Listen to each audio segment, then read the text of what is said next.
Jackie, can you come here for a sec, please?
All right, I'd like to call this school board meeting to order. It's 6:31.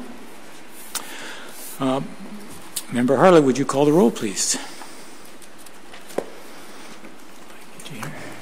Yes, thank you, Chair. I am here.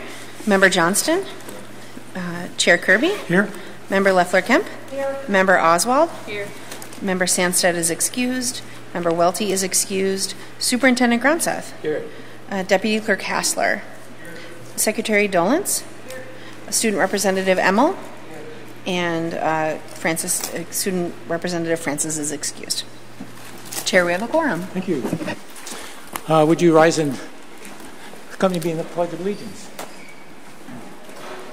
I pledge allegiance to the flag of the United States of America and to the republic for which it stands, one nation, under God, indivisible, with liberty and justice for all.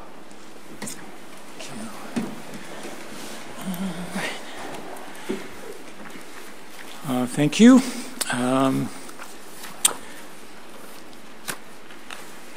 can I have a motion to approve the agenda? So moved. Moved by Member Harla. Seconded by Member Leffler-Kemp. Any discussion? All in favor of the agenda as written, say aye. Aye. Opposed? Then that is passed. Next on the agenda then is the reading of the approval of our minutes of Tuesday, June 20th. Is there a motion to approve these? So moved. Moved by Member Harla. Is there a second? Second. Seconded by Member Oswald. Any discussion or corrections to these? Member Leffler-Kemp. I want to make sure I have the right minutes. Let's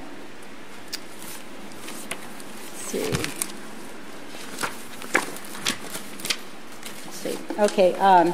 On the resolution concerning the reassessment of debt load, the abstain on both items was myself and not Member Oswald.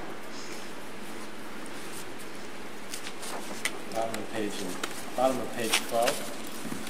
Thank you for 12. And top of page 13. You have it here. 6, 7, 8, 9, 10, 11, 12. Okay. Any other corrections? No, just me. It should have read my name for both of them. Thank you. Okay.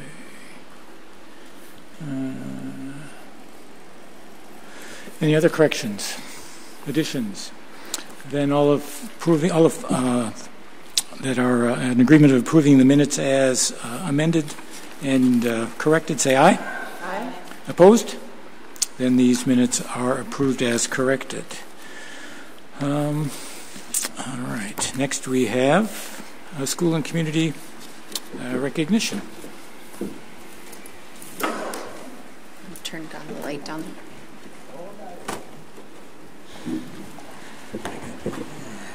Good evening. Members of the board, this month I am pleased to present Marlon Grant for recognition. Marlon is an integration specialist at Lincoln Park Middle School. He plays an important role in providing students the help they need to stay in school, achieve their academic goals, and graduate successfully. He does this in part by working together with students, family, and community resources, helping provide programming during and after school in areas of academic support, leadership skills, and cultural identity, and ensuring daily coursework completion and appropriate levels of attendance, facilitating family engagement, and supporting school-to-home communication. Marlon was recently recognized for his exceptional work with young people. He is a recipient of the 2017 Gary Gordon Adult Peacemaker Award from Menace Peacemakers. They presented the award during the celebration of Peacemakers in June. According to the nominators, Marlon goes above and beyond for his students, donating time and resources outside of work to ensure their success. And going off script a little bit, I see him personally do this each time I'm at Lincoln Park, and I know staff and students and families truly appreciate everything he does. Thank you.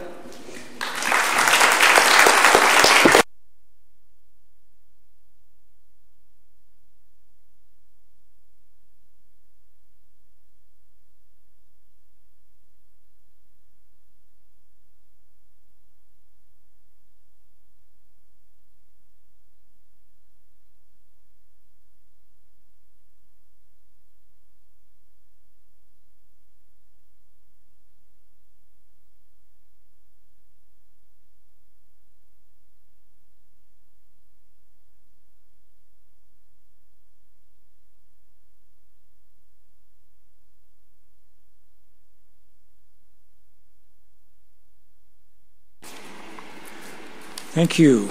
Next we have audience participation, and our first person is Tom Tuskin.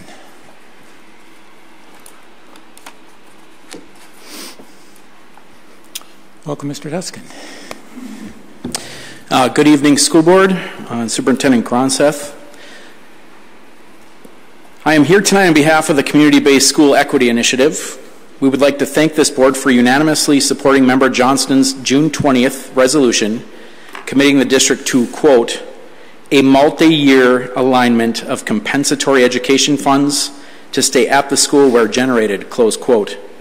The superintendent has indicated that such a realignment has the support of district administration and that in fact the district has been working to do so. Aligning our actions with fairness is the right thing to do, even when it is neither easy nor painless. This is a significant action, and yet there is more we need to do.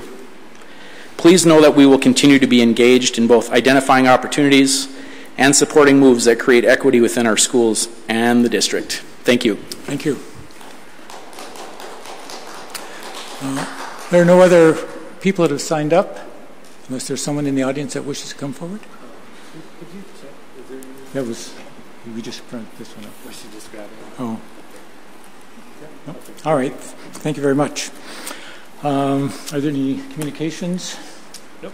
None? All right. Next, we will have report of the superintendent then. All right. Thank you.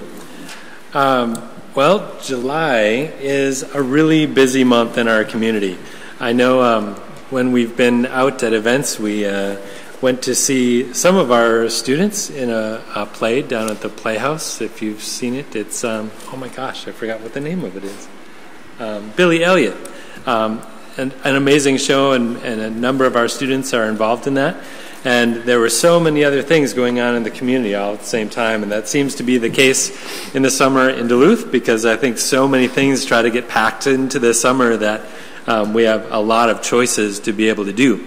So no matter what your interest, there's a way to get your family involved in the community, especially during the summer. And research tells us that children who are actively learning in the summer retain more of their learning, and when they head back to school in the fall, they're more prepared than kids who are not as active. So whether it's a visit to the library or a play or a museum or a nature trail, children are learning, and that is important to their overall success. So we really encourage families to get out there and be active with their kids and continue that learning, especially reading and reading and reading over the summer. Another event that is coming up that involves a lot of our Duluth students is the Duluth Community Schools Collaborative, the Hillside Theater production of All You Need Is Bugs. It's an original play written by a local playwright, and it takes place on July 27th. And there's also a fundraiser that goes along with that supports the Duluth Collaborative and the full-service community schools work. And that's taking place at Lincoln Park Middle School. Fundraisers from 6 to 7, and the show starts at 7. So let's all go out and support their work. And these kids are phenomenal. It's a great show every year. I also want to mention that a team of district leaders have spent the last couple of days together taking a deep dive into some of our structures and processes, and we've laid out a plan for further developing some of these ideas. And in the coming weeks, we'll be bringing in other teams together to get input on the process and to develop really a definition of equity for us. And so we're going to be reaching out and involving a lot of people who have been involved with this work with us, and hopefully developing a definition and some tools and measures to use as we develop state and federally mandated plans as well as local plans as we move ahead. So we'll continue to keep the board informed of this process and hope to make recommendations to the board on this early fall. We want to leave enough time so that we can reach out and get people involved. And we know that summertime isn't the easiest time to do that because so many people are off enjoying all those activities I just talked about. So we are dedicated to that work and we'll continue to it. One more time, I want to remind people that the summer meal program does run throughout the summer.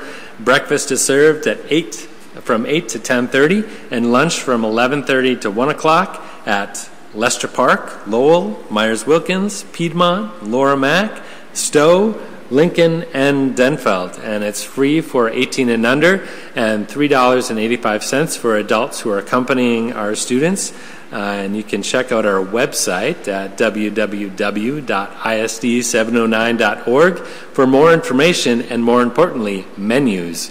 So you'll know exactly what is served for breakfast and lunch. And there's even cool little pictures, and it's a new interactive way of seeing the menu. And we also have student reports. We have Cabria and Ben here looking all summer-fied. And we'll start with Cabria this month. Okay. Well, first of all, I'd like to apologize for being late. I did not take the construction into account. And I also left my Chromebook at home in a rush to get here, so I am sweaty and hot and flustered and have no materials, so I'll wing it today, and I apologize. That's all right. Let's see. Off the top of my head, I remember that the Food for Thought program was featured in the momsanddads.com. There was an article, and it was like this really cool flip. It was basically a magazine, like on my phone. I didn't know they could do that. And there was also a graduate named Sam Loxo made it to the All-State Class 7 AA baseball team. And he had really good stats, but I can't really remember them off the top of my head. Let's see. Another graduate, Haley Baldwin, won the Strength in Community Scholarship for $20,000. Or it's either $10,000 or $20,000. I know it's a huge difference. I'm sorry. And Faith, and I'm going to butcher her name, but it kind of looked like Schwaldweld, had a poem sponsored by Al Franken in a poetry slam, I guess. And so she's going on into the next stage of the poetry competition. Let's see. Oh, Duluth girls and boys lacrosse are having camps. The boys are having theirs this week, and the girls are having theirs next week. The guys are at CSS, and the girls are at East. And also the Duluth East football team had their youth camp where Vikings players and cheerleaders came and helped them coach youth and help them learn new skills for their football. So that's all I can remember off the top of my head. Again, I'm so sorry. I'll be better prepared next time, but that's all I have. That's great. Thank you, Cabria. And Ben? There isn't much for the month of July other than the Link Crew commissioners at Denfeld are preparing for the incoming freshmen. We've had a couple meetings so far this summer, including planning for the T-shirt design for the freshmen. You'll say, of course, class of 2021, and it is going to be the theme is the same as our upcoming play in the fall, High School Musical. So we have a High School Musical theme for both the freshman shirts and the Link Crew shirts, and so it's all just going to tie in really well for the beginning of the fall, beginning of the school year. And the Hunter kickoff for all students is coming up in the August 15th and 16th when students get registered. And summer's halfway over. I know summer's halfway over because my mom the other day asked me what school supplies I needed because she already saw school supply ads for coupons. And also, Mrs. Scaniers helped me out with this, but she asked me, what do administrators do for their summer? Assistant Principal Nelson was sighted fishing on the Bull River. Assistant Principal Erickson was sliding in Wisconsin Dells. And Mrs. Scaniers was kayaking in the ocean. Also, to save the date, August, Denfeld's staff and teachers are all gearing up for the open house on the August 30th. And other than that, fall sports will begin practicing soon, as I know captain's practices have been going on. But on the 14th, practices will begin for soccer, football, and the rest of the fall sports. And looking forward to hopefully a good season. And thank you. Thank you, Ben. And that completes the superintendent's report. Thank you. All right, next we'll go to our standing committee reports. First, Member Lefferts Kemp, Education. Thank you. So our Education Committee met on Tuesday, July 11th, and as per our regular meetings, we start out with informational items, and it's not listed here, but you all received by email the Assistant Superintendent's report after our committee meeting. And again, want to thank the Assistant Superintendent, Amy Starzecki, for doing lots of planning this summer and working a lot with our different school teams across the district around a number of areas, and from the continuous improvement teams and the multi-tiered systems of support. So just a lot of planning going on with our staff. I also wanted to highlight that our Assistant Superintendent is now on the board of the Duluth Full Service Community Schools, and we've been very active as a district and district leadership with our full service community schools, but looking forward to helping her see the expansion of Myers-Wilkins, Lincoln Park Middle School, and importantly Denfeld with the work that the planning grant that has been happening this year. So thank you for all the meetings you're having around that as well. So that is the Assistant Superintendent's report. The next item on the informational item was a presentation by Ron Lake, who is our climate coordinator, and he presented the 2016-17 annual bullying report and training protocol updates. They're listed on page 3. And let's see, I'm just going to jump to that for a minute. A couple things here, and we had requested that we receive this report annually when we were reviewing our bullying policy in the past. And so the information that's on page 3 documents the referrals that are being made on Infinite Campus around bullying, and also documents the resolutions around bullying. And 96 documented referrals were listed, and we talked in great depth about that these are incidences, not individuals that were involved with bullying. We also, Ron gave us a lot of background around how we have seen an increase in the number of incidences being documented because we work to improve it and make it really more user-friendly through online reporting. And we also he also talked a bit about how the Safe and Supportive Schools Act has really helped provide a lot of resources for us as a district and for parents and students around bullying prevention and interventions. And so that report is there. The other piece he spoke on is on page 4, and it's a flow chart that basically is a tool for our staff and our building administrators on reporting and managing situations around bullying. He also gave updates on the training that will be happening with all of our staff August 27th and 28th, and also talked about how training will happen online for new hires throughout the year as well. So we had lots of questions during that piece of the presentations, and I, for one, am really pleased with how Ron Lake has worked to implement the Safe and Supportive Schools Bill, which was passed in April of 2014, and how we really brought together community members to help with that as well.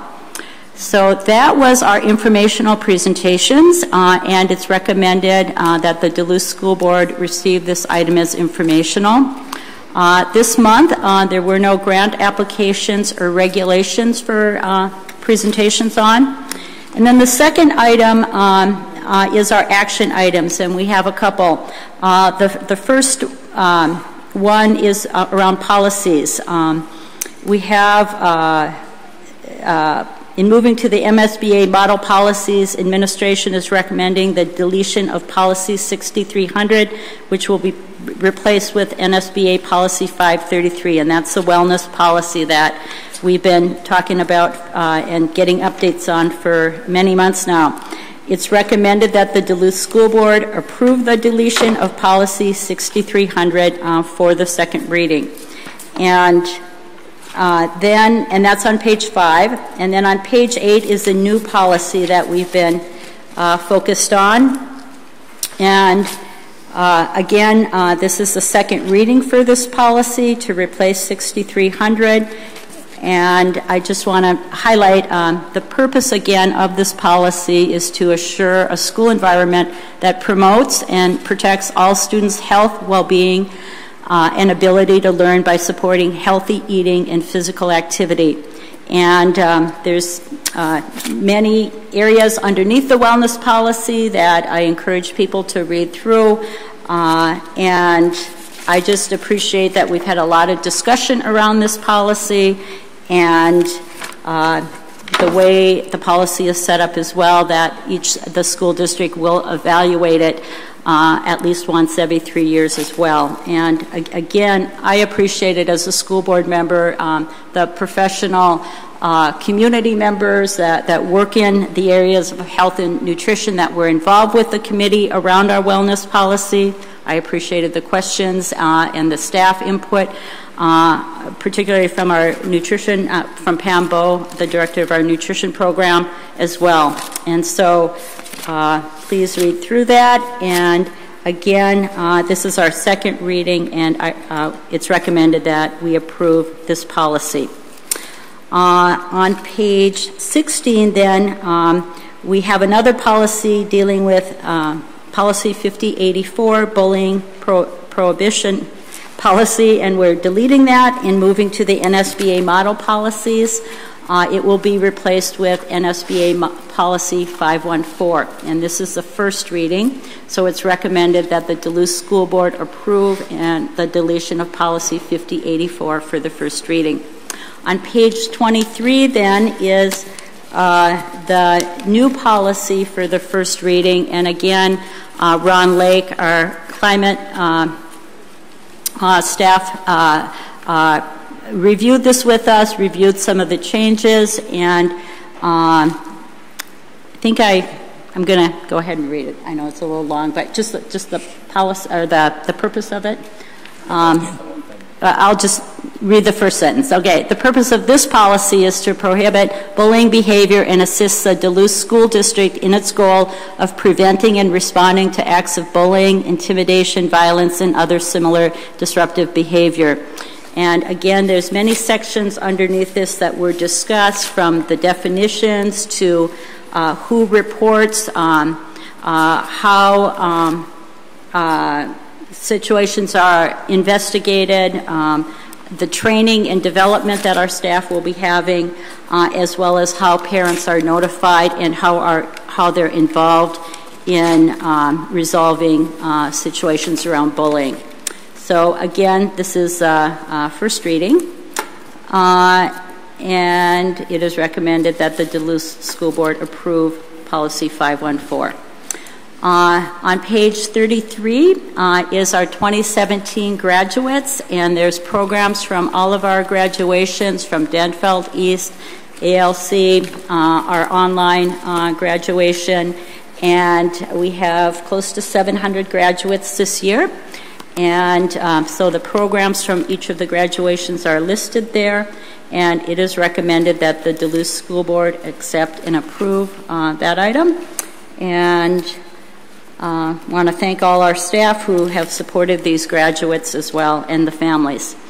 And then Section D is our data sharing agreements that we have each month, and we just have one. The Regents of the University of Minnesota, through its Duluth campus, Upward Bound, with our Upward Bound program.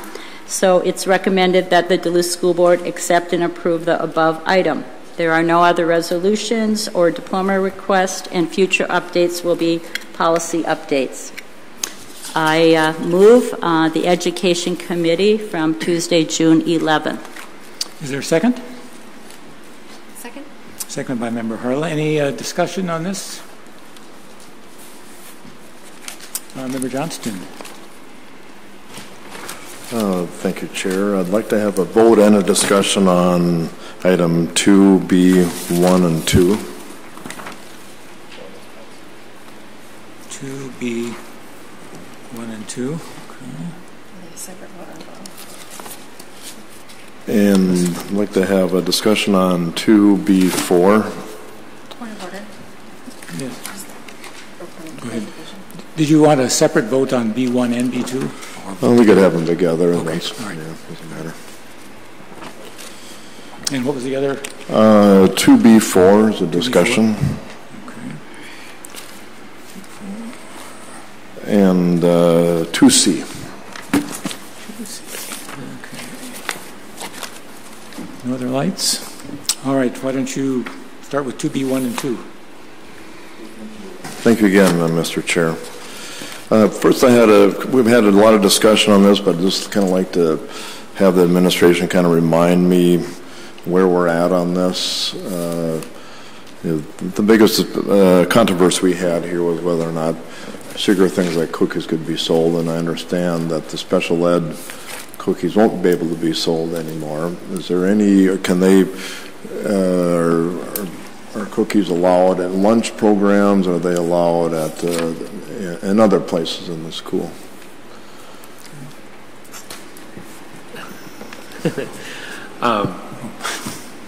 Everything that we sell during the day or serve as a school has to meet the nutritional guidelines. Things such as concessions at games, events, things like that is allowable. People can bring their own, so we're not talking about what you can give your own child. It's what we're providing for others. It will be allowable for, say, special treats in a class. I would encourage people to work with the staff at school to find out if there are students in the class who have restrictions, or we want to honor that and make sure that we're treating the students fairly. I would discourage people from doing that, but that's a personal part. It's not in the policy, and I think Assistant Superintendent Starzecki has something to say about that. I think the biggest changes are anything that staff sell and provide to students during the school day needs to be within the guidelines, that there are not restrictions on what families can provide for celebrations or snacks. However, as part of the policy, we will incorporate education and resources to staff and families about alternatives to food as rewards or incentives, as well as healthy items to provide to consider for allergies and other things. So the biggest change is that it's what is provided by staff, either sold or provided by staff, needs to meet guidelines. Okay, so that includes lunch. Yes, Cookies during can't the be school sold day. at lunch anymore. Yes, during the school either. day. And we do have, Mr. Crane and I are working on setting up a meeting here in August with the staff from both Denfeld and East to come up with alternatives to the cookie sales to ensure whatever they're going to be doing into the next school year continues to generate the revenue and is part of their special education programming that they have been working towards. Okay. One other question is, I know the superintendent sent out a corrective action document, and how many of those did we get in the school? I mean, this was one. Was this the only corrective action document we got concerning the special ed selling cookies, or was there other corrective action documents about this administrative review?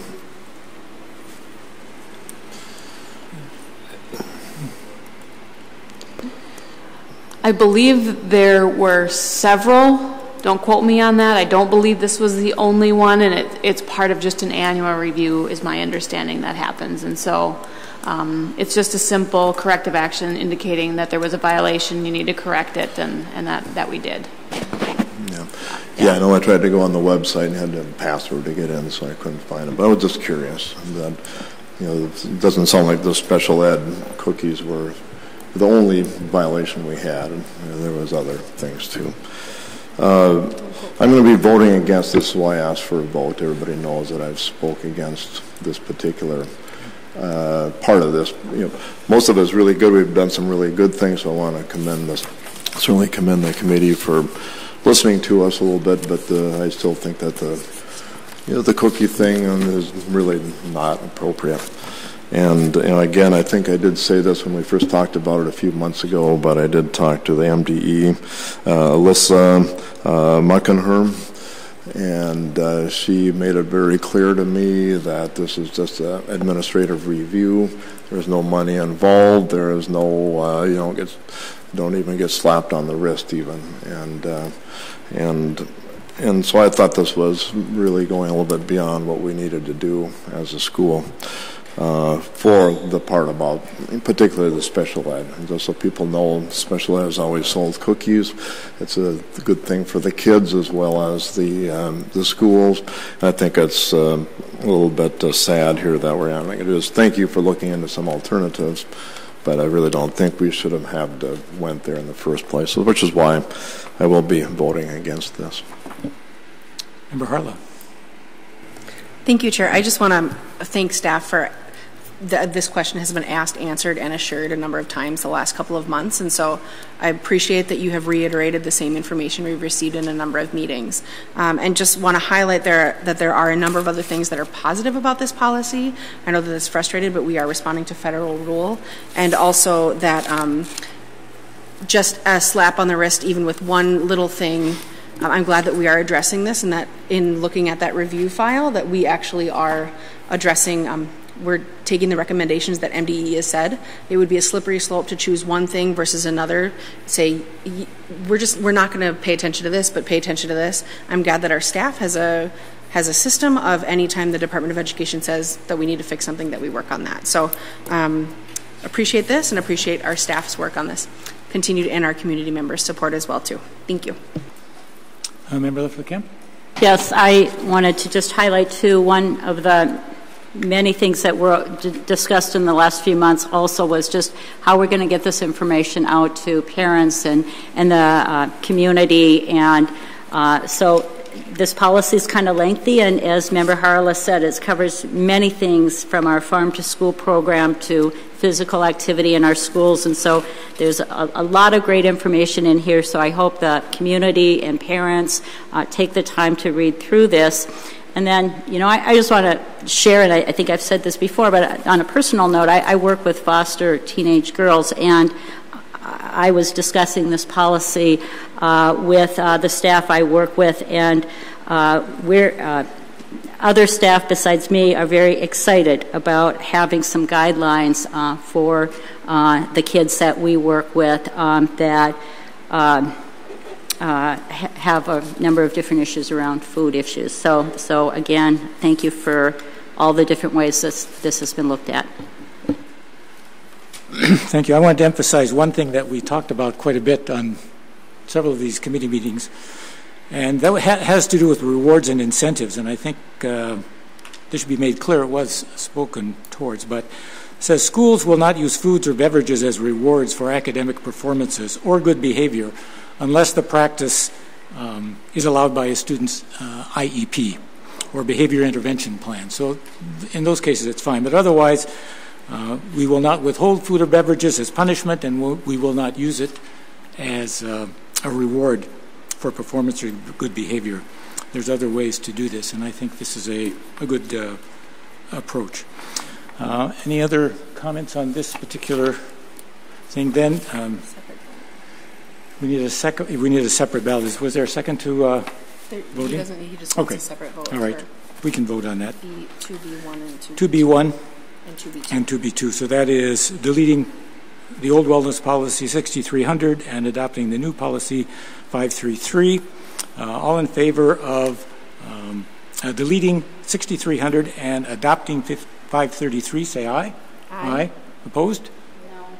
So it passes 3-2. All right. Next, Member Johnston. 2B4. Thank you, Chair Kirby. I had one question, and maybe this was discussed because I couldn't make it to the Education Committee meeting, but on page 27, we'll see the 1, 2, 3, fourth paragraph starts with investigation. The old policy says that, well, I'll just read it to you. Investigation of a bullying incident shall be initiated as soon as possible, but no later than 3 days. Have no problem with that. Of receipt of a 3 days. Well, the old policy said, I believe this is what it said, is that the report will be completed within 10 school days. And the new verbiage doesn't seem to have any finishing date on that, and I guess I was wondering if am I misreading this or was maybe an oversight. I guess I would like to have a date in there. It doesn't have to be 10 days, but I would suggest maybe 14 days would be sufficient to have a completion of the report. And so first, just wondering if anybody caught that, first that question. I believe it was discussed. Actually, I was... The recommendations that we've made in here were based on some of our attorney working with one of our attorneys. She had made this recommendation that the verbiage looked this way. The 24 hours was taken out because if it falls over a weekend or a holiday, or let's say it happens on a Monday and the principal's not there on the Monday, recognizing that there are things that happen, but we will begin the investigation as soon as possible. And then we felt like the 3 school days was reasonable. The report is really based on the incident at hand, and so the flow chart that we created kind of maps out what the process is. So there's not really a report that's generated. There is a resolution that follows an incident and an investigation. So the flow chart that was part of Mr. Lake's presentation kind of outlines our process. So I don't know what that formal report would be. It would be more of a resolution, and depending on how deeply the investigation goes or if the behavior continues, we continue then to follow the handbook as to whether consequences are generated differently. So that's, I guess, how I can respond to the question. Yeah, thank you for that explanation.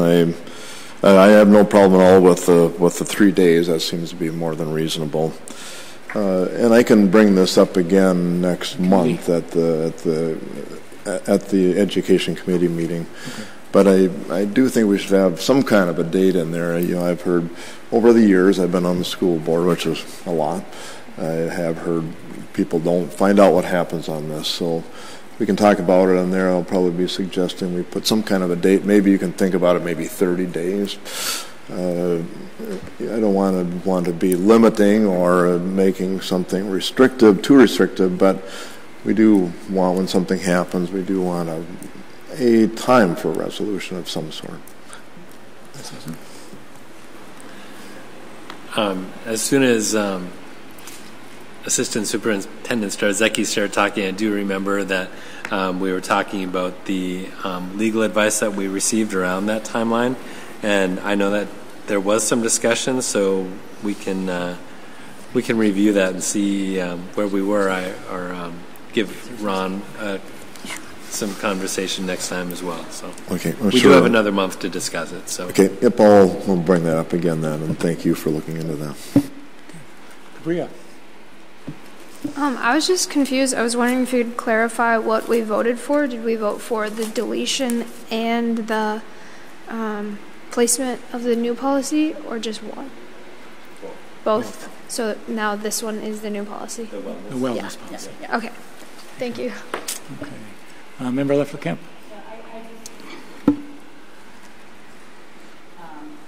I wanted to say so much more about the discussion Right. There it is. Okay, thanks. I wanted to say so much more about the discussion that we had with Ron Lake because he presented a lot of information. There were a lot of questions that were asked, and particularly around the timeline and the investigation. And so I encourage the community or board members who to review our presentation that we had and the discussion we had around that with Ron Lake last week as well.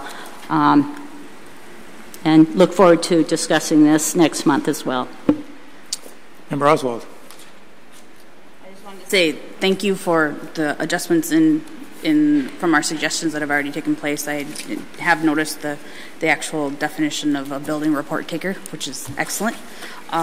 And just perhaps a suggestion that Member Johnston might find agreeable is that perhaps somewhere along the process there's a defined agreed upon timeline. It doesn't have to be a date, but I mean I would really want parents to have a documented timeline of when what is going to happen, and that could be formed from a discussion. I mean I think that's something we can discuss later, but it seems reasonable.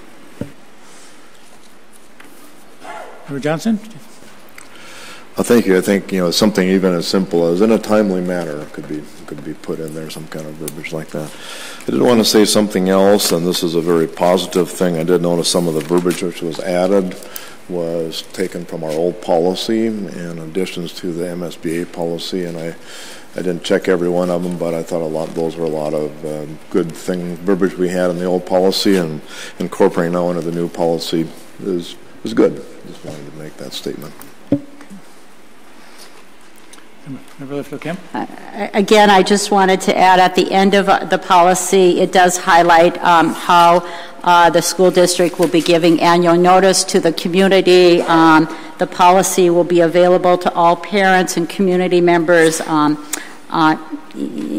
other languages as needed as well on our district and school website, and it'll be in our handbook. It'll be reviewed with our students in the fall, and so there's about 6 different ways that are written into the policy on getting the information out to the public, as well as the training with our staff as well. So because we're not going in depth in every line here, which we do have the Safe and Supportive Schools bill that was passed was the strongest bill in the country back in 2014, and this is based on that. So again, I'm just really pleased with the way our school district worked to revise it. All right. Member Johnston, you wanted to discuss 2C. Thank you, Chair, again. I just want to make a comment again on graduation. We haven't seen the final official results from MDE, but we've had an increase in number of graduates in Denfeld this year, I think for the first time in a long, long time. And I want to commend the staff and the administration and some of the staff in Denfeld in the back about, I think that speaks highly of us that we have a slight increase. Let's hope that it continues. Good. All right. Seeing no other lights, it's been moved and seconded to by Member Harlett to accept the Education Committee report as not amended, as with a separate vote taken. All in favor say aye. Aye. Opposed? That passes. Thank you. Next we have HR and Business. Member Welty is absent. Member Harlett, could you do the Human Resources report, please? Happy to. Thank you, Chair.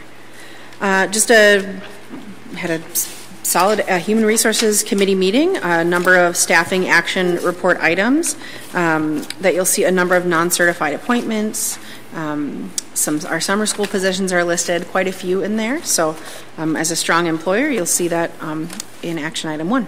In item 2, other HR action items, there's a resolution. Chair, would you like me to have these to do this individually? Please.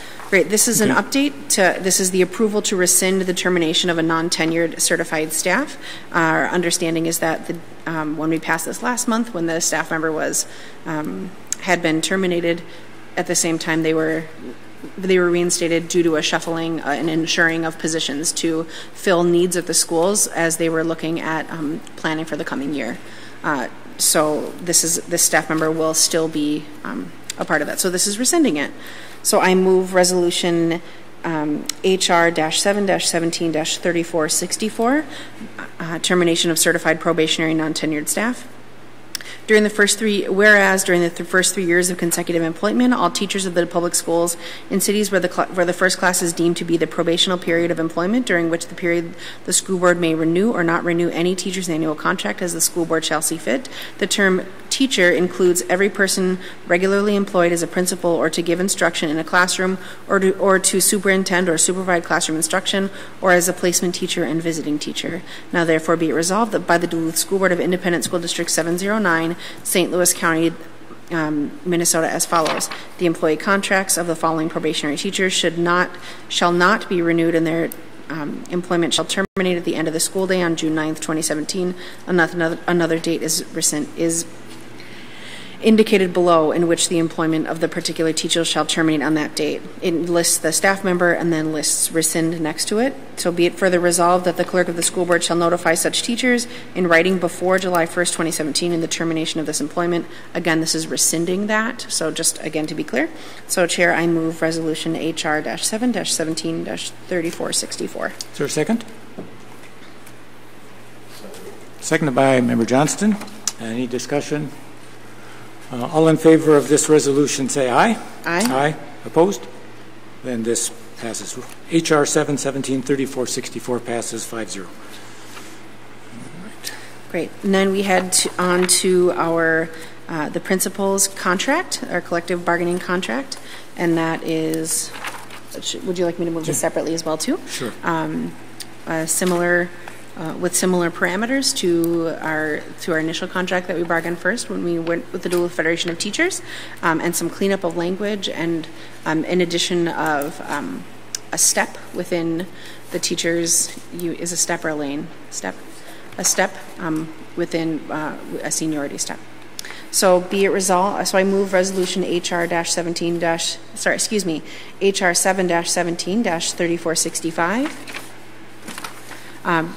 Duluth Principals Association contract, resolved by the School Board of Independent School District 709, St. Louis County, Minnesota, that the collective bargaining agreement between Independent School District 709 and the Duluth Principals Association, a summary of which is in the hands of all school board members, be approved and adopted for the records periods of August 1st, 2017 to July 31st, 2019, and August 1st, 2019 to July 31st, 2021, inclusive, and that of the chairperson and the clerk of the school board be hereby authorized to execute said agreement on behalf of the school district. And so I move this resolution, Chair. Seconded by Member Leffler-Kemp. Any discussion? Member Oswald. Just kind of a sticking point for me. This resolution says that yet again this month that a copy of the summary is in our hands, and it is not to be in our books. So we have them from the committee meeting last week, but when I read the resolution, I would expect it to be in my materials. Fine sticking point, but, I don't want people to be misjudged. I do not have that information in front of me, just so people know. I have a comment on that. Sure. Just a point of, when it's in our hands, I don't think it necessarily means bound in the book. We did receive it at the committee. It was discussed. It's on video. And so just it's a summary which is in our hands. So I think in our hands would mean that we have it. We have access to it. That's how I view it as a board member. So I defer to Member Oswald. That's what we were passed out last week. There. So. I just had one. Sure. Go ahead. Member Oswald. Thank you for passing it down. However, I do not refer to my last week's stuff. I look at the changes and things that happened in my current packet. So I'm glad Member Harla has that interpretation. I, however, don't. All right. Any other discussion? All right. It's been moved by Member Harla, seconded by Member Leffler-Kemp to pass resolution HR 7-17-3465. All in favor say aye. Aye. Opposed? It passes 5-0. All right, thank you, Chair. Next is the identification of a new, or the listing of a new position, Early Childhood Business Manager for E12 operations. Initially, this was a position that was held within the clerical unit and has been moved to a coordinator position due to a number of additional leadership roles that this position does play. Specifically, just drawing note on the job description that they'd be making budget, staffing, and reporting and grant decisions in the absence of a director, preparing,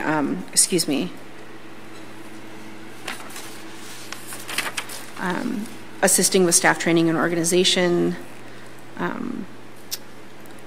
monitoring program and individual staff budgets. There are a number of different duties that are assigned that are beyond the bargaining unit contract for the Head Start position, and seeing that we have a number of new programs that are coming through with early childhood, it's good that we have a staff member that is identified. This position, once approved, will be, is it already posted, or?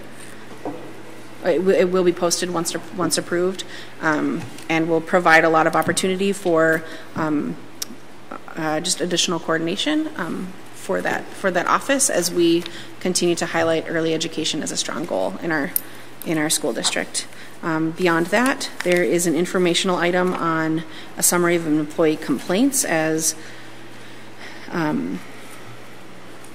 we receive annually, and heard from Mr. Hassler and Mr. Swirsky on this, and to resolve 2 open and pending reports. But this is a standard process and actually is down this year from last year. Mr. Swirsky? Correct. I believe last year it still was not very large, but I think we were at 6. Thank you. So just a note for an organization that has such a number of staff members, that we are working continually to have strong systems of communication and have a strong labor management process. A note for that. And there are no future items at this time. So, Chair, I would move the Human Resources Committee report. All right, it's moved. Is there a second? Seconded by Member Lefler-Kemp. Any discussion? Seeing none, all in favor of approving the HR report, say aye. Aye. Opposed? It passes 5-0. Abstaining? So it still passes 4-0 with 1 abstention. Great. All right. Keep going. Next to the Business Committee report. Thank you, Chair. Members, just a note, we received in our red folders an updated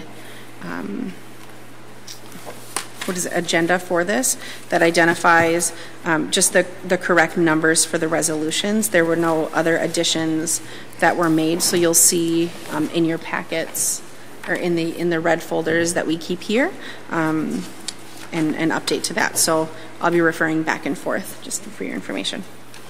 Beginning here, we had a standard review of financial reports, approval of claims, budget revisions, wire transfers. There are no APU projections, and that will resume in October, as well as an outline of fundraisers. There were no bids, RFPs, or quotes. And then we move on to a new policy, Policy 534, unpaid meal charges, on page 34 of our packet. Excuse me. This is a mandate or a significant encouragement of the Minnesota School Board Association for us to have this, or is this a mandate that we need to have, Mr. Hassler? I think it's coming from the federal USDA, but it is coming through Minnesota Department of Education, and this is a model policy from MSBA. Thank you. So I appreciate the clarification. So this is something that we do need to have on file, and this outlines unpaid meal charges, and there were 2 options that we could have gone with as a district. One, that we denied lunch for kids. If I boil it down, we denied lunch when kids didn't pay. And the other is we find a way to work that ensures that every student has a meal every single day, no matter where their financial account is at the present. So that being said, we chose the latter, which is good. You know, we know that when students have access to meals, they are able to learn better and able to grow better. And sometimes school meals are the only meals students are able to receive. And so, in light of that, there are a number of updates that were made.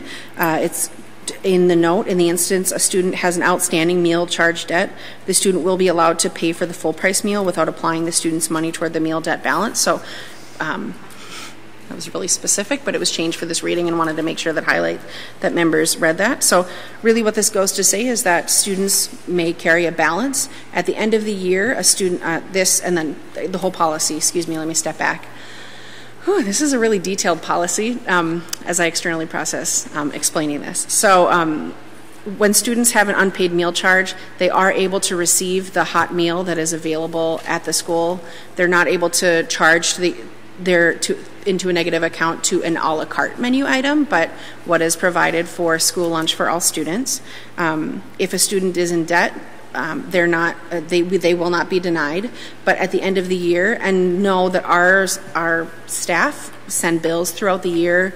When they hit a certain threshold, people get a letter and a phone call, and if they've said yes to receiving texts, they do receive that. After a certain amount of time at the end of the year, it is sent to collections to make sure that we have that outstanding debt. Board members did receive a follow-up email with regard to additional information on outstanding debt, but this is a way that we can ensure that unpaid meal charges are covered. And if families are struggling with this, at any time throughout the year, families can sign up for free and reduced lunch, which would give either reduced price lunches or free lunches to students. So to be very clear, that's important. There's a lot of information on that unpaid meal charge, so I'm sure we'll talk about that moving forward. And this is the first reading of this, so we'll have another month to discuss this as a board. All right, the next item on this is the workers' compensation and property liability insurance policies and premium designation. And it is recommended that the Duluth School Board approve the workers' compensation and property liability insurance policies and premium designation as presented and discussed at the business committee meeting. This is on page 37. We do actually see some savings in these areas. So I'm glad that our staff continue to work with contractors to see some areas where we actually will be spending less. It's nice to see that, appreciated from a fiscally tight organization. Next, moving on, we have a contract with the University of Minnesota for College in the Schools, and University of Minnesota Duluth. And so to recommend that the Duluth School Board approve this agreement for the UMD CITS program for 2017-2018. This is a memorandum of understanding between our organization and UMD and makes it possible that students while they're at school are able to receive college credit. This is different than students going to the university. These are our teachers that are providing college credit in their class, and I'm glad that we have this availability district-wide. So it is recommended that the Duluth School Board approve this agreement with UMD for CITS programming for 2017-2018 school year. The next is Fuel Education. It's a contract for the online educational products and services for the amount of $30,000 for the period of August 13, 2017 through August 12, 2018. This is a program that we use to enhance learning within the district. Is this with our online program with AEO? This supports our academic excellence online program. Thank you. That we're able to have. All right, and then the final piece on contracts are the Essentia Health Duluth Heritage Sports Center contract. And so attached is the extension of the second agreement. This is for the use of the now what is called the Essentia Health Duluth Heritage Sports Center, where our students are able to use the facilities for the turf and the hockey rink. And we have a long-standing contract that was negotiated many years ago on the number of hours that are available to our district to utilize that space, so we don't have to keep up 2 hockey rinks at our schools. That would be an even more significant cost.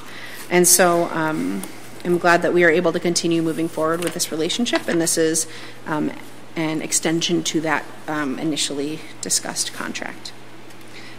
Moving on to change orders. There are no other change orders. I see that there's a placeholder. Is it correct that as of today there are no additional change orders? Okay, thank you. There is a placeholder for the lease for the Hills, formerly Woodland Hills. Thank you to staff that are here today. I see him in the audience. Thank you very much. That is continuing to be discussed at the administrative level, and I see that Mr. Hassler has a comment on that. Okay. They continue to discuss this with administration, with both the Hills and ISD 709, and it continues to be a favorable discussion, and we look forward to continuing our partnership. So thank you for your work together on that. Next, we have resolutions. Chair, would you like me to read these individually? Yes. Great, thank you. On to page 45, resolution. This is where I need to cross-reference. All right. Resolution B-17-3466, acceptance of donations to the Duluth Public Schools. Whereas Minnesota Statute 465.03 requires a school district to accept donations by resolution expressed in the terms prescribed by the donor in full, and whereas acceptance of the donation in accordance with the donor's terms is in the best interest of the Duluth Public Schools. Now, therefore, be it resolved that the Duluth Public School does accept the below prescribed donations from said organization in accordance with the terms set forth herein. Be it further resolved that the Duluth Public Schools wishes to extend its grateful appreciation to these various organizations. It's received a number of donations from for Skills USA, Rotary Club 25 to support the guidance counselors, community members at Laura MacArthur for a student who passed away to purchase a buddy bench on the playground, really sweet. The Lester Park PTA, the Northland Foundation, Buckets at the Door at Ordine East, ExxonMobil, PG&E Company Giving Program through Diana Sundall. So we appreciate that. And so I moved that resolution. Is there a second? Seconded by Member Leffler Kemp. Any discussion on this? All in favor of adopting Resolution B-7-17-3466, say aye. Aye. Opposed? It passes 5-0. So next resolution. All right, moving on. Resolution 3467. B-17-3467, authorized bank account signer, resolved by the School Board of Independent School District 709, St. Louis County, Minnesota, that it hereby authorizes the following and identifies a number of removals for authorized signatures, and so that we are continuing to clean up and that we only have the correct people authorized to sign on. So I move that resolution, Chair. Is there a second? Second. Seconded by Member Oswald. Any discussion? All in favor of adopting Resolution B-7-17-3467, say aye. Aye. Opposed? It passes 5-0. And our final resolution, the Minnesota State High School League resolution for membership. So I move Resolution B-7-17-3467. 68. Excuse me. Thank you, Chair. Yeah.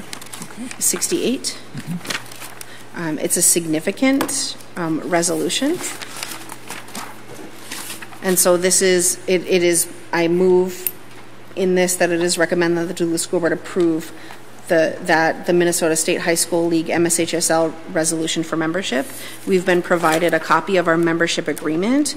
It was noted during discussion about local advisory committee members and something that can be followed up on prior to here. Thank you for that, for catching that, Member Oswald, last time. And so but we continue to be strong members of MSHSL. I know that Chair Kirby serves on the MSHSL committee and hasn't heard of any significant updates, but in this last year. But so I move this resolution for membership in the Minnesota State High School League. Is there a second? Second by Member Oswald. Any discussion? Member Johnston. Well, thank you, Chair. Just I asked about the cost on this. I did get the results. Thank you. It looked like it was about $7,000, some a little bit less than $7,000. Does that sound about right? Was there any other costs in there that would be included that we send to them? That was the only cost I could find, and they were both paid by each high school. So okay. It was pretty much divided equally between the two high schools. Yeah, I think it was $3,000 per high school plus another $600 for the math program. Yes. I just want people to know that I'll be voting for this, but it is a little bit costly. But thank you for that information. Member Leffler Kemp. I guess wanted to make a comment because I had a question after our committee meeting from someone who was watching it about just again kind of clarifying the importance of the membership in the Minnesota State High School League. And I don't know, Chair Kirby, if you want to from your perspective as the liaison on there, want to mention anything. I certainly understand from talking to our athletic directors that we really are a leader in some of the extracurricular activities that we provide to our students, and that being a part of this has also helped open up new opportunities like lacrosse and the speech team and robotics and that. So I guess I don't know if there's any more clarification you'd want to share just on the importance of being a member. No, I don't think we can participate in these interscholastic activities unless we are a member. Mm-hmm. Okay, great. Thank you. Is there any other discussion? Then it's been moved and seconded to pass resolution B 173468. All in favor say aye. Aye. Opposed? It passes 5-0. Thank you, Chair. Moving on with our regular committee meeting information. Placeholder sale of property. Just a note that there have been a number of tours of our open properties, specifically Nettleton and Central. So no, just for community on the record, there have been a number of folks that have been interested and are discussing. That's really all that we know, but there have been interested folks coming through, which is good to hear. We need to sell those buildings. Moving on to informational, there are expenditure contracts, revenue contracts, no cost contracts, change orders, signed leases, there are none there. And then with regard to the facilities management and capital status report, we had it was a longer part of our discussion that evening, but 6E1, we did have an update on the Rockridge School project update. There was a verbal update on that. And so just a note for community members that when we were looking to sell Rockridge a number of years ago, we worked closely with the city to ensure that there was an update to the zoning code for Rockridge School. It was changed to another zoning area, and part of it was saying that it couldn't be used as a school with that zoning update. And it's RP, residential planned zone, rather than in moving from an R1 zoning code. And so that being said, as we continue to move forward and continue to plan, seeing a smile from our friend from the Hills face over here, that it is being brought to the Planning Commission to update that so that it can be used as a school moving forward. Because it had been planned to be used for a number of other things. And so it'll be brought to the Planning Commission and then to the City Council to update that. So just so board members know, we had a very detailed facilities manager in the past, and I continue to have a very detailed facilities manager here, ensuring that when we are utilizing our building that we are up to city code and standards. So thank you for your attention to detail on that, and I'm glad that that'll move forward. Am I correct in saying that it will be in the August meeting of the Planning Commission, Mr. Hassler? We are on track to be on the schedule for the August meeting of Plan Commission and would anticipate being in the City Council as well. Thank you. And this still will keep us on track with timelines for updating the building as much as possible, as well as I know that we did move forward as a district and or as a school board supported going out for bonding funding to update the building. We won't need to amend that at this time because we're still within the time frame of that resolution last month. We are currently, I think there was an expiration of that authority sometime in the month of August, and so it's possible that we may need to come back to the board in the August meeting to seek an extension of that authorization. Okay. Thank you for clarification. Just wanted to ensure that we had that tied up. That is our facilities management capital status report. Also note, and actually driving past Laura MacArthur earlier today, saw that the rubber mulch is in the process of being removed. Just saw a big fence around it and saw their Facebook post today too about that. So that is on track to being removed and replaced. Probably the only thing we need removed and replaced in America right now. Obamacare comment. Excuse me. Next, then moving on to the annual grants and donations summary. It does list 2012 to 2017. And then future items, one that's been on there for a while that Mr. Hassler and staff continue to work on, the Duluth Energy System STEAM contract, as well as emergency management program that'll come up in August, as well as future policy updates. That being said, Chair, I am moving the business committee report for this evening. Thank you. Is there a second? Seconded by Member Johnston. Any discussion? All right. Member Oswald. 4A2. 4A2? 4A2. Okay. Member Johnston. I'd like to have a separate vote on 1A through F. 1A through F? F, right. 1AF or 1A through 1A, B, C, D, E, and okay. F. 1 through F, okay. Gotcha. And 4A4.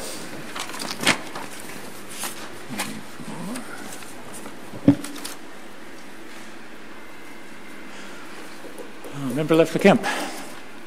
Okay, let's see. I think I have the same one as Member Johnston, but 4A2, and then under informational, 6E, the facilities management report. And let me just, I was looking at, I do carry my committee reports from last week, so I'm just kind of comparing my notes. Let me see. I think, yeah, those were the only two. Okay. Thank you. All right. Member Johnston. Just wanted a second Well, thank you, Chair. I've asked for a discussion and a vote on this. People that have been following the school board for quite a while probably remember that I used to always vote against the financial report, and for actually quite a few years. And when for the first, I think, 2 years I did that. The first time I voted for the financial report was actually in the June 2011 meeting.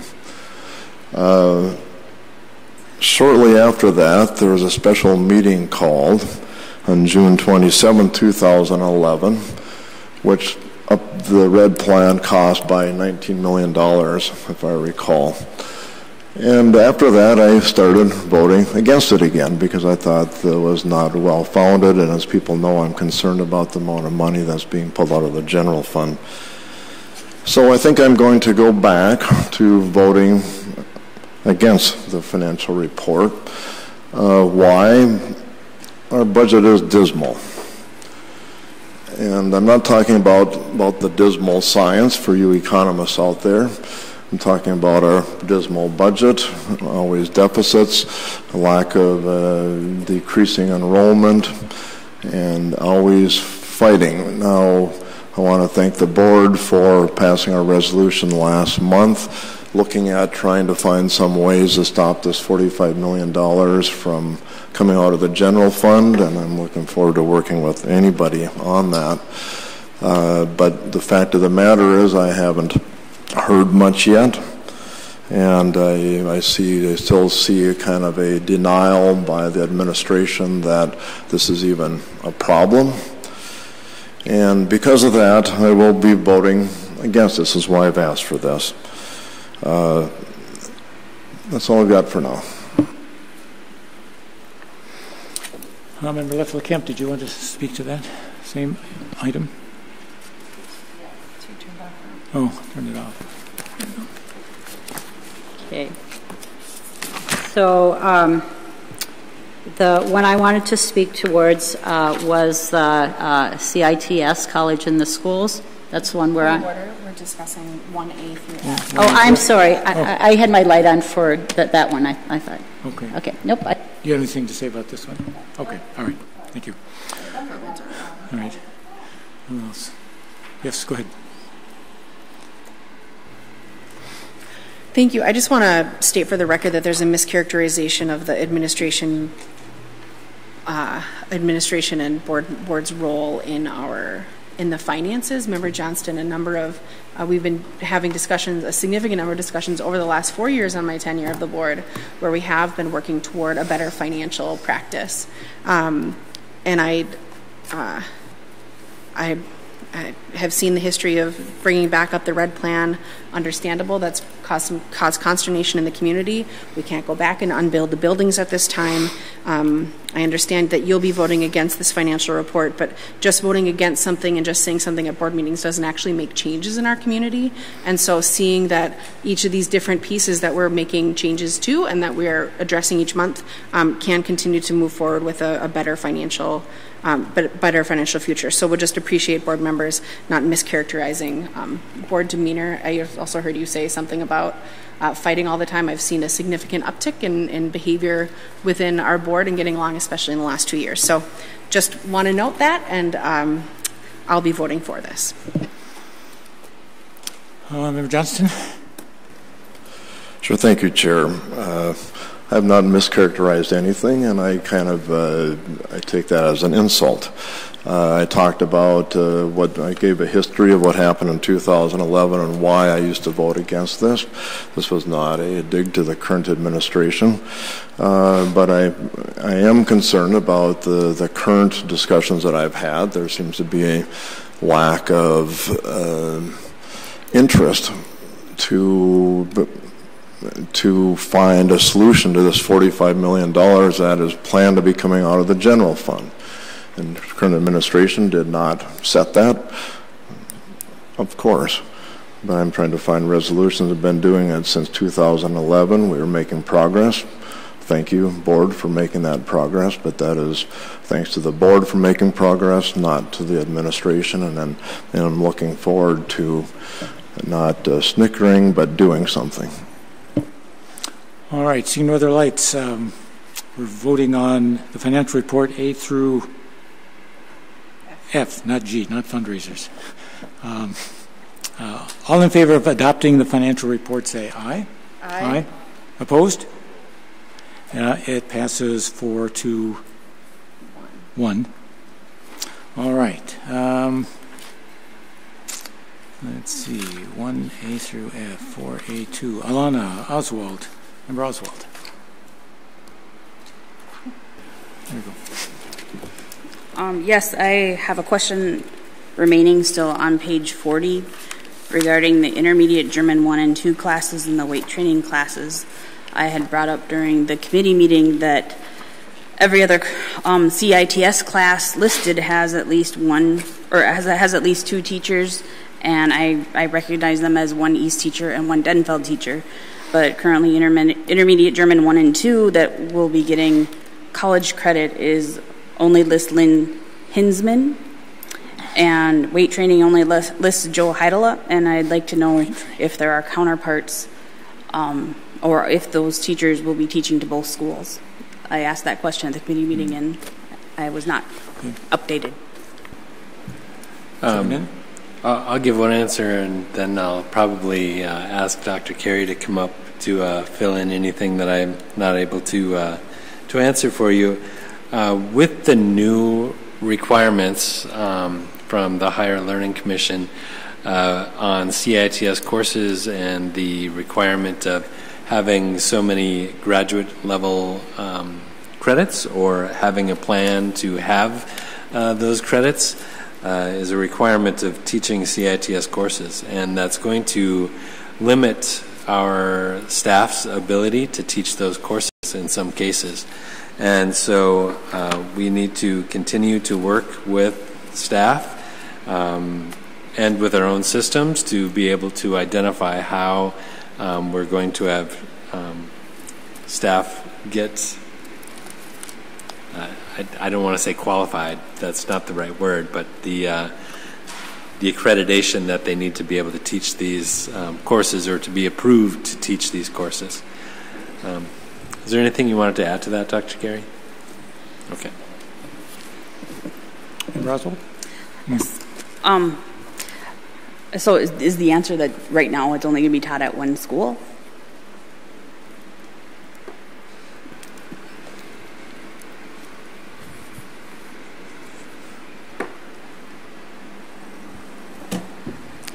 My best answer for that would be it's really a question for the building principals.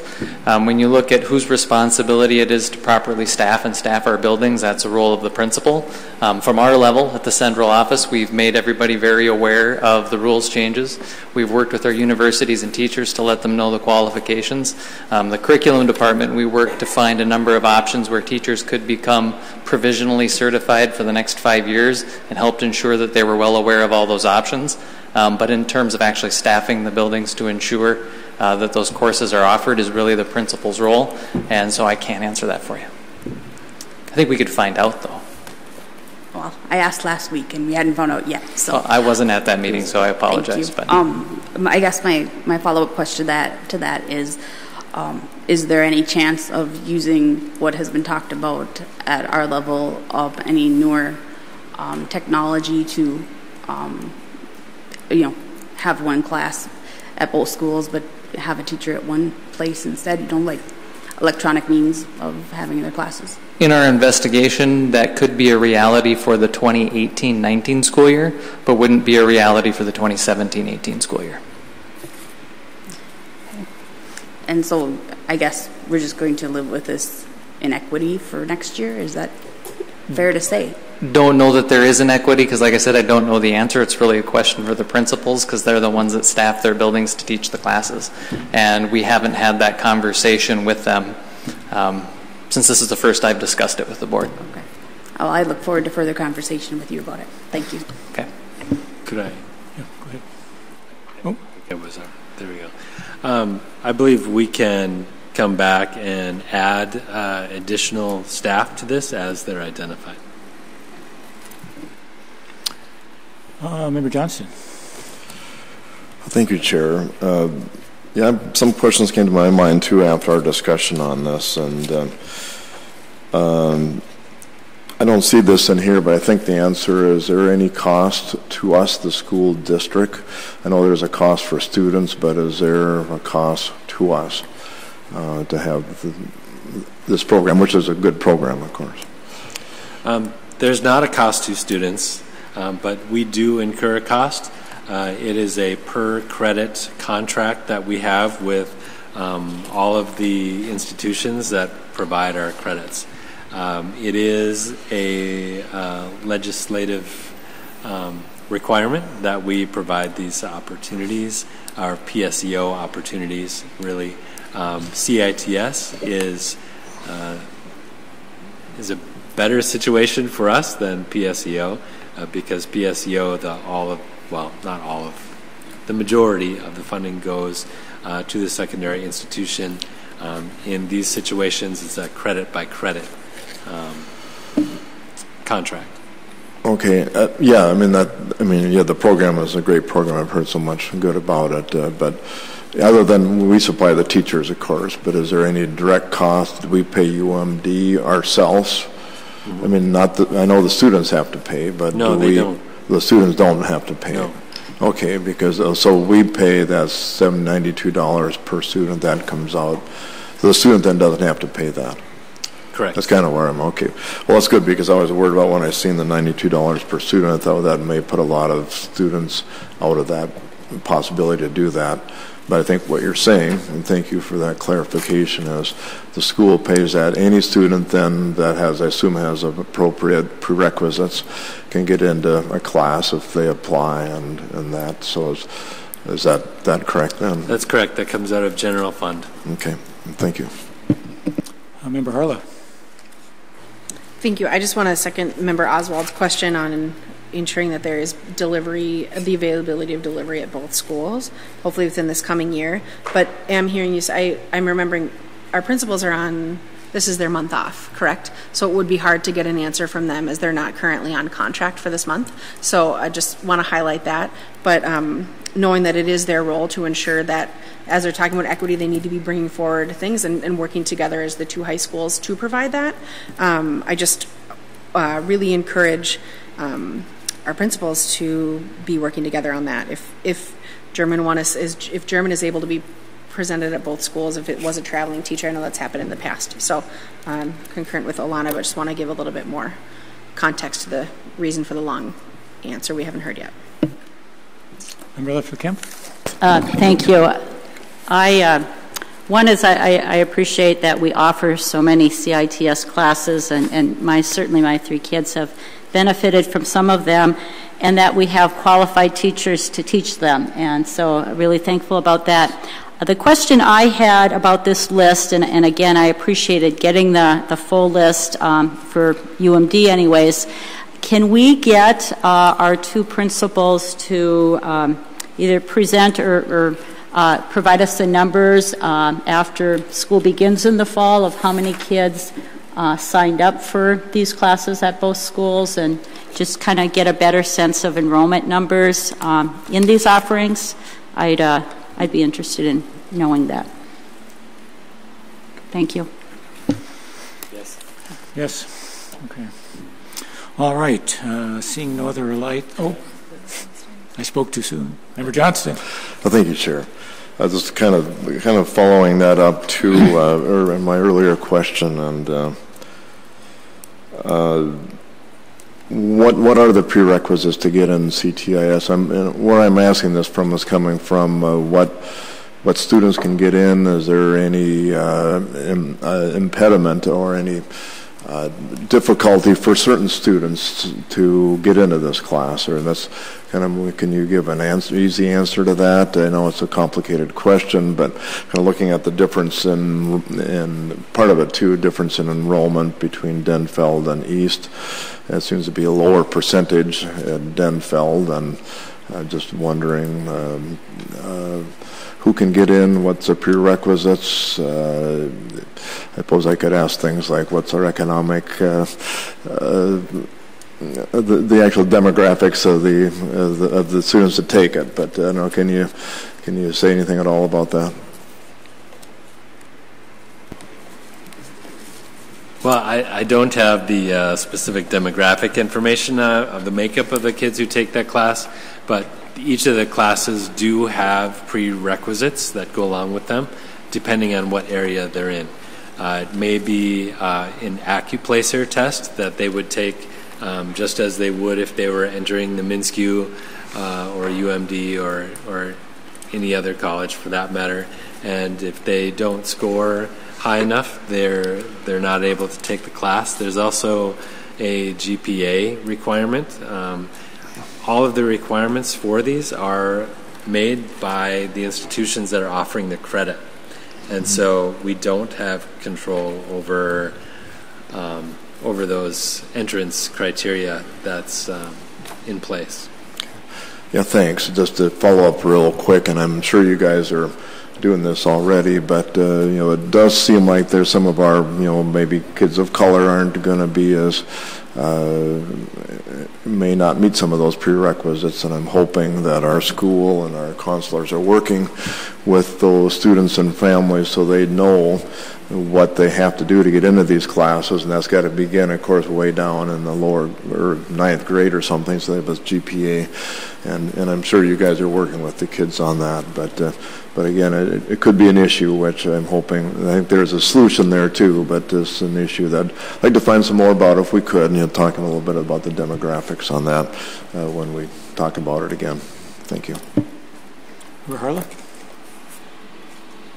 Thank you. I am glad that you brought up the issue of equity when it comes to this, Member Johnston, and know that this is something that we've discussed when it comes to the integration plan, ensuring that we have more students that, specifically students of color that are enrolled in CITS classes. I think I'm remembering that that's a goal of that, and that was a really good discussion we all as a board had in the past.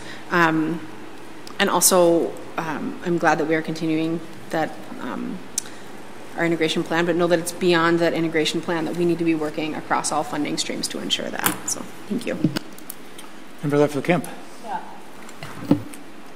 I don't want to put our, I don't know. Can you help me there? Okay. I can be loud. I don't want to put our student reps well, I am going to put you on. Do you want to speak to the CITS classes from your perspective, either just sharing what classes that you've had the opportunity to take, or I guess I'd love to have your comments. Yeah. Maria? Yeah, there's a list right here in front of us. It has a bunch of the classes that are offered, and I have starred next to most of them that I plan on or have taken. The only classes I haven't starred are German, and that's because I'm in Spanish, and calculus because I hate math. But in the past, I have had the opportunity to take CITS classes that honestly I think will determine what my plans will be in the future, and those include CITS Civil and Criminal Law with Dr. Updegrove and CITS Psychology. I know a psychology major is very difficult to get a job with, but it really interested me. And I also look forward to, of course, the classes that I will take next year. And I think it's a big deal to offer these next level opportunities for students that might not be able to afford college classes in the future that are offered for free at the high school level. So, thank you. Ben, yes. I have taken I took 2 CITS classes my junior year of school, and one thing that stands out to me about the classes is that the kids who sign up for those classes are, all students are obviously at school to learn, but they are the most driven students that want to challenge themselves the most, and to be able to offer classes like that and to have students like that just to be able to better prepare students for their post-secondary education careers at college and stuff like that. And what else I'm also, this year I'll be taking Spanish 5 and calculus, and I'm happy that those are CITS classes to be able to save money in the future. And I also think that it's really good. What Cabrilla said is it's a good idea it is very thoughtful of the school to provide the classes for free so that students can earn that money, earn those college credits to save money in the future. And it's also nice because sometimes the class sizes are smaller, so you get a little bit more one-on-one time with the teachers. I don't know what the numbers are at East, but I know that my calculus class will have it won't be, extremely small, but it'll be a nice small class fit for learning well, and I'm excited for it. Thank you. Superintendent? I just wanted to revisit a couple pieces of that. There are some districts in the state that do charge students for those CITS courses, or a portion of that. They charge the students. I just wanted to make a point of saying that is a decision that we made as a district, that we were going to provide those free of charge, knowing that there were that would be a significant barrier for many of our students who were interested in taking those. And the other thing I wanted to talk about was, although we're not able to provide a electronic version of these courses this fall because we just won't be ready, not only because it takes time to get the physical equipment in, but also the training of staff and developing what that looks like electronically takes a little time. And I wanted to say that by contract, we can't tell staff that they're going to travel. We can't force people to travel from one school to another to provide these courses if they're the only person qualified. However, we've had some discussions about how we might incentivize travel as we prepare to have electronic options available. So that would be work that we would do probably with the teachers union or QSC to talk about what might we be able to put in place to incentivize people to travel if we only have 1 or 2 staff members that are qualified to teach a given course. Johnson? Thank you, Chair. Again, just to continue the good discussion, I kind of look at this, and one of the things all of us want to do is we want to encourage our kids to go on to higher learning, of course, and that's how sometimes we're judged too, but that's how we want our kids to do that, to get more education. And kind of this is really interesting, the data you've got here, the cost. First, thanks for all of us for providing that cost. I think it's a good thing for our students so they don't have to pay for it. But the amount of money that they've saved here is really quite significant. They're paying the $457 per credit, which apparently is what it is now. It's certainly a lot higher than when I went to school. But that's a lot of money. We're talking about their kids saving $1 million. And I know we've already talked about this, and our counselors have to emphasize particularly one reason that people can't go to college is so expensive. And if they know when they get into 9th grade that if they work hard, they get this GPA, they can save a whole lot of money, and that may be the deciding factor for them to go to college or not to. And again, it's a very good program, and just again, I know we're emphasizing that, but it is one opportunity. It really would help out everybody. Of course, everybody wants to save money going to college, but particularly the people that really need that and don't have the financial wherewithal to go to college. This is quite a financial boost. So just emphasizing that, we know that, but we just got to keep telling that and telling our students, our 9th graders, to really start hitting the books so they can take advantage of this. Good. I also just wanted to point out that this is only the courses that we have partnerships with UMD. So we also have additional courses through Fond du Lac and LSE. So this isn't a complete list of everything. All right.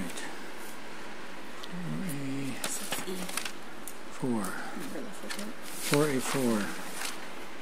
We have one more. All right, next 4A4. Member Johnston, you wanted to talk about the sports center.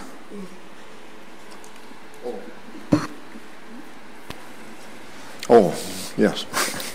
I just wanted to say that, again, thank you, Peggy, for sending some of that financial information. We're paying somewhere around $130,000, which it's a lot of money, but that's our sports, and it's, as anybody who's been there, they have a good program. It's costly, but it's certainly a good program, a good facility that we all share. Member Oswald, yes. I just had a question occur to me. Is this how many of our elementary students can afford to go skating at the Heritage Center when they take field trips? Do we give them some of our unused ice time, or do they have to pay for that themselves? I'm afraid I don't have that answer for you. I don't know. Oh, Peggy knows. Okay. Yes, it does count when they use our towards our hours total. All right. 6E. Member Leffler-Kemp. Okay, so this is on page 107, and it's the facilities management report.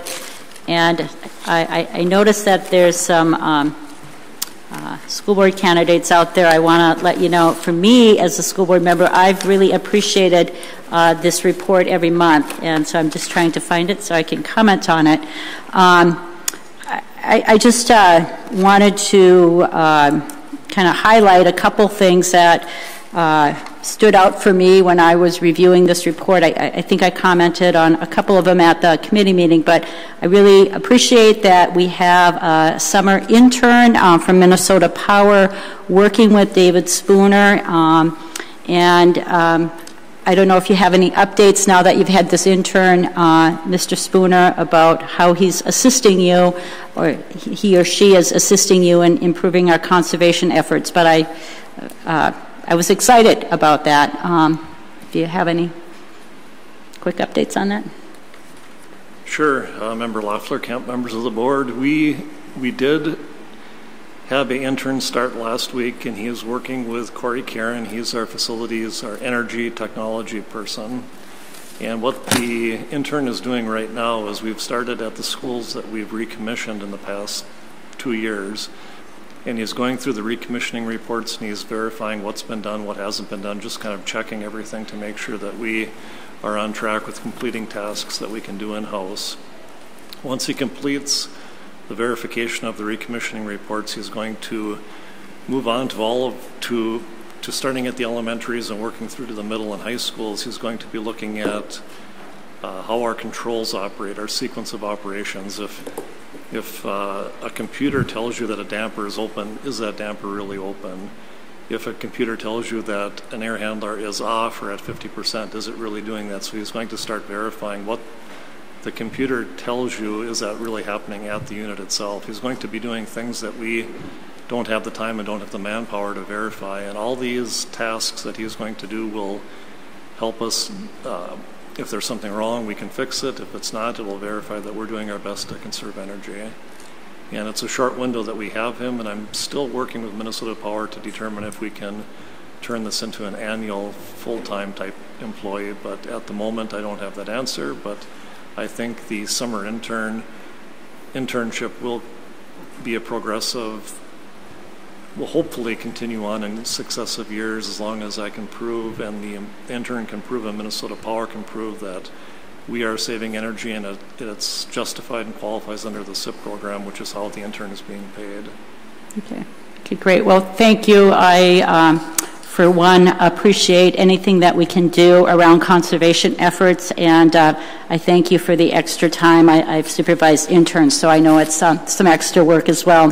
My other just comment is on page 108, and it was on your playground updates, and you had mentioned this, and I've been sharing this with people a lot, that 2 times a year we do playground inspections and that they're complete. And I just thought that as we're entering into summer and a lot of people out on our playgrounds, a good thing for the public just to note is, I think many people are aware now that we're removing the mulch, but that this playground safety happens in lots of different ways, and 2 times a year you make sure all of our playgrounds are safe. So, thank you. Member Oswald. Nope. Oh, I just would like to add to your comment, Member Loeffler-Kemp, that 2 times a year the inspections are done by our certified playground inspectors, but they're inspected daily by site engineers. So the playgrounds are, I would consider, safe at all times, and our engineers know what to look for. But spring and fall, they are inspected by we have 2 certified playground inspectors in-house, and they're inspected by them twice per year. Thank you. Member Oswald. I just wanted to piggyback off of Member Loeffler-Kemp's comment, as I too drove by Laura MacArthur today and saw the big orange fence and the big dump truck and the big piles of mulch, and it reminded me that I hoped Superintendent would address this during his comment, but he's a busy man with lots of on his plate, but that we remind our community that we have to be respectful of when they're working there, because it's, we understand their community spaces and lots of kids use them a lot, but they can't use them while we're working on them, and it will get done faster and quicker if they don't have to stop to shoo kids away. So, and I appreciate the community support on that. Member Johnston. Sure, I'll just hear on the other members that have already spoke about this. The superintendent and I were down in Gary here just last week, and a lot of work is going on down there in our new playground down there, and there's a big pile of chips that you see me going over and looking at these things, and a mixture of wood fibers and rubber. It was kind of interesting, but everything is going on and being cleaned up. I did want to just point out too on the report there that says there was a playground inspection, and the actual fall attenuation rates were low to very low on several playgrounds. And all that, I'm just bringing that up because whether or not we went and replaced all the shredded mulch with engineered wood mulch, there was going to have to be new stuff added anyway. So just because you have wood fiber, you got to replace it once in a while, and this shows, of course, too, that even rubber mulch would have had to been replaced or added to as well. So that's just a thing for people to keep in mind when people are worried about our cost, that we had to do something anyway. Left of the camp. I'm sorry, I just had one other question. Back to the energy audit at Denfeld, and that was the fifth item on, or sixth. Do you have a timeline when the certification will happen, if I'm understanding this right? And maybe just a quick explanation on it. I don't have a timeline when I will get the official documentation. I have received an email from the Department of Energy that indicates that they are in the process of completing the paperwork to mail to us, but I don't know when I will receive it. Once we do receive the paperwork, I think we're going to have a public type event with Minnesota Power in the district for both East High School and this project, because we both achieved high scores. East was a 98 and Denfeld's proposed to be a 97. I don't have anything on that yet, but once we do have the official paperwork, then we'll get a plaque for both schools, and there'll be some sort of public event, recognition event, but I do not know when. All right, seeing no other lights or discussion, it's been moved and seconded to, moved by Member Harless, seconded by Member Johnston, to accept the Business Committee report. If there's no other discussion, all in favor say aye. Aye. Aye. Opposed? It passes 5-0. Next, and just about finally, we have a special resolution. Member Harlow, will you read that, please? Resolution SP-7-173469, authorizing school board members' attendance at the MSBA Summer Seminar. Resolved that the Independent School District 709, St. Louis County, Minnesota, pay costs incurred as per district policy for school board members to attend the MSBA Summer Seminar held in 2017. So many members take advantage of this, and it's always encouraged, and so I move this resolution, Chair. Is there a second? Second by Member Oswald. Any discussion? Seeing none, all in favor of Resolution SP 7-17-3469, say aye. Aye. Opposed? That passes 5-0. Are there any other questions, or can I have a motion to adjourn? So move. Here, she can take it. You move to adjourn? Second. Moved by Oswald, seconded by Member Harla to adjourn. Any discussion? All in favor say aye. Aye. Opposed? We are adjourned. Passes 5-0.